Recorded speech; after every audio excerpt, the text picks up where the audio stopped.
Баяғы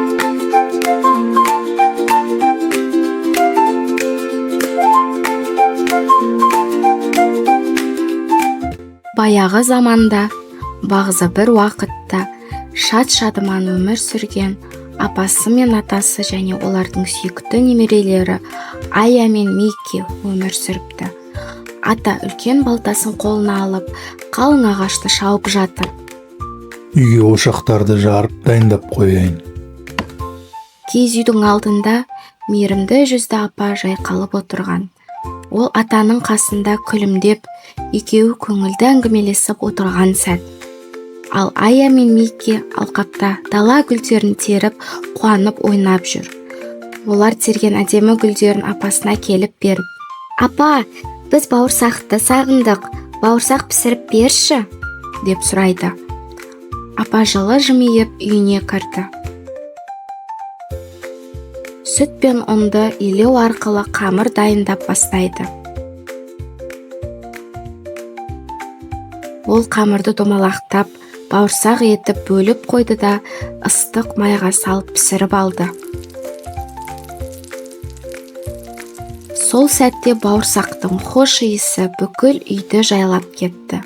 Атасы иісті сезіп үйге кіріп келіп: «Пах, мына бауырсақтың қандай керемет иісі бар. Екеуміз шай ішіп бауырсақ жейік», деді атасы. Апасы бауырсақтарды суысын деп терезенің алдына қойып қойды. Бауырсақтың үстінен сиқырлы ұшқындар шашылып, бауырсақ тіріліп кетті. Оның аяқ қолы пайда болып, өзі секіріп қуанды. Бауырсақтан қалып жан-жағына қарады да: «Бұл қандай ғажап жағдай, мен тіріліп кеттім. Демек мені жаңа өмір күтіп тұр», деп қуана әндетіп кетті. «Мен бауырсақ, бауырсақ, қызарып пістім қазанда, атамнан да қаштым, апамнан да қаштым», деп далаға қарай жүгіріп кетті. Ая мен Микки артынан жүгіріп жете алмады. Бауырсақ домалап саяхатқа аттанды. Жолда қоянды кездестірді де: «Бауырсақ, бауырсақ, мен сені жеймін. Жеме мені, саған ән айтып беремін.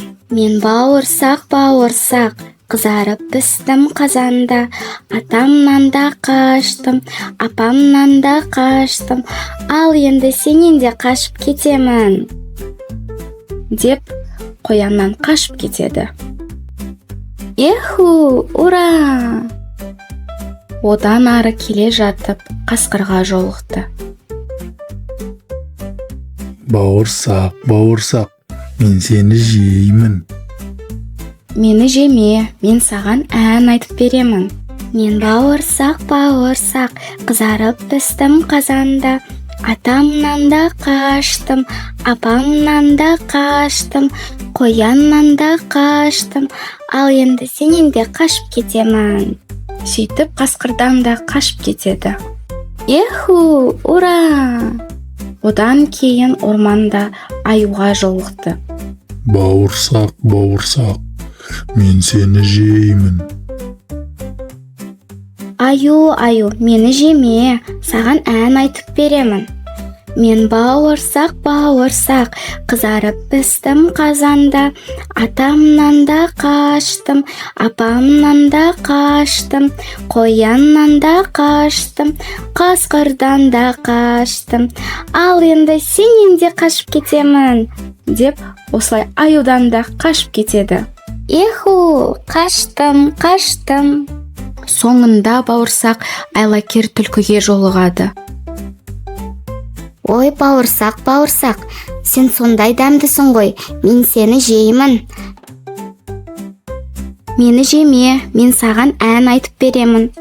Мен бауырсақ, бауырсақ, қызарып пістім қазанда, атамнан да қаштым, апамнан да қаштым, қояннан да қаштым, қасқырдан да қаштым, аюдан да қаштым, ал енді сенен де қашып кетемін», деп тұрған кезде түлкі: «Әттеген-ай, сенің әдемі даусыңды анық ести алмай тұрмын, жақынырақ келіп айтшы». Бауырсақ сеніп түлкінің қасына барып әнін жалғастыра бастайды. Мен бауырсақ, қызарып пістім қазанда. Деген сәтте қу түлкі оны жеп қояды. Қандай дәмді бауырсақ еді, деп орманға кіріп кетті түлкі. Сөйтіп, қу түлкі айласын асырып, бауырсақты жеп қояды. Ақыл мен сақтық әрқашан ең басты қасиет. Дәмдісін ай бауырсақтың. Бұл ертегі бізге бір ақиқатты үйретеді. Тәтті сөзге алданып, абайсыз болмау керек. Ақыл мен сақтық әрқашан жолдас болсын. Ая мен Мики сіздермен қоштасады. Біздің Алтын бала ТВ арнамызбен болғандарыңызға рахмет. Арнамызға жазылуды ұмытпаңыздар. Келесі ертегіде кездескенше.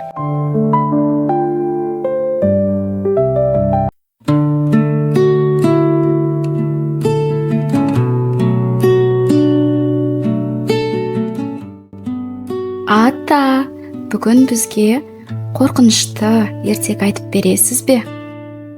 Иә, бірақ қызық ертегі айтыңызшы.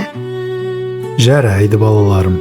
Бұл ертегіні мен бала кезімде өз атамнан естігем. Оның аты Қасқыр мен Жеті лақ. Ертеде ешкі мен оның жеті лағы өмір сүріпті. Лақтары өте ширақ, ойнақтап мәз-мейрам болып жүріпті. Балаларым, мен орманға барып, сендерге жасыл жапырақ, жұпар шөп, бұлақ суын әкелемін. Бірақ есікті ешкімге ашпаңдар. Жоқ, Қашпаймыз. Қасқыр ана лақтың кеткенін байқап, лақтарға барады.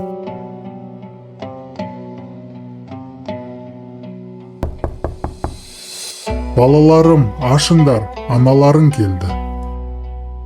Жоқ, сенің даусың біздің анамызға ұқсамайды. Сен қасқырсың. Қасқыр ашуланып кетіп қалды, бірақ айла ойлады. Ыстық шай ішіп, бал жеп, даусын жіңішкертіп алды. Сосын диірменге барып, аяғын ұнға малып, аппақ қылды.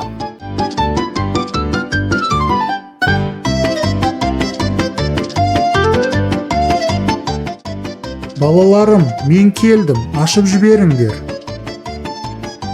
Тұяғыңызды көрсетіңіз. Иә, тұяғыңызды көрсетіңіз. Қасқыр есіктің саңылауынан аппақ тұяғын созып көрсетті. Анашым келді.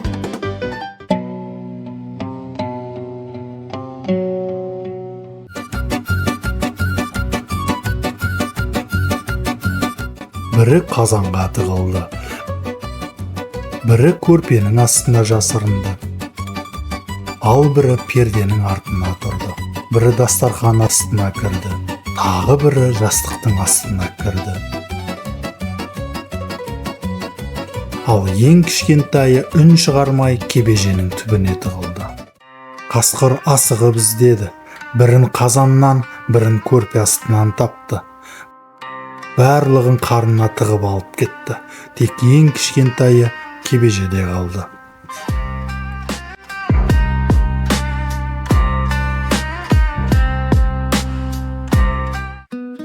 Балаларым, қайдасыңдар?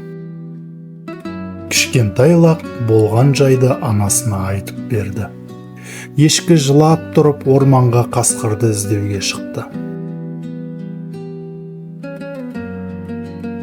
Қасқыр ағаш түбінде қорылдап ұйықтап жатыр. Ешкі жайлап қасқырдың қарнын жарып еді, лақтары аман-есен секіріп шықты. Ешкі қасқырдың қарнын тастармен толтырып, қайта тігіп қойды. Қасқыр оянғанда шөлдеп, бұлаққа еңкейе берді де: Ай, бұлақтарды көп жеп қойдың ба? Қарным тойып кетті. Ауыр тастардан теңселіп, суға құлап түсті. Ай!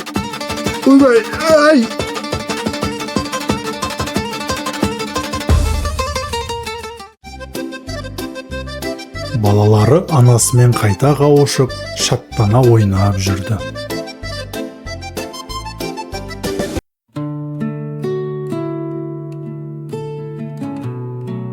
Рахмет, ата, маған қатты ұнады. Иә, өте қызық екен. Балаларым, ұмытпаңдар, ақыл мен бірлік жамандықты жеңеді. Бөтенге сенбеңдер. Ана жүрегі мейірім мен батылдықтың үлгісі.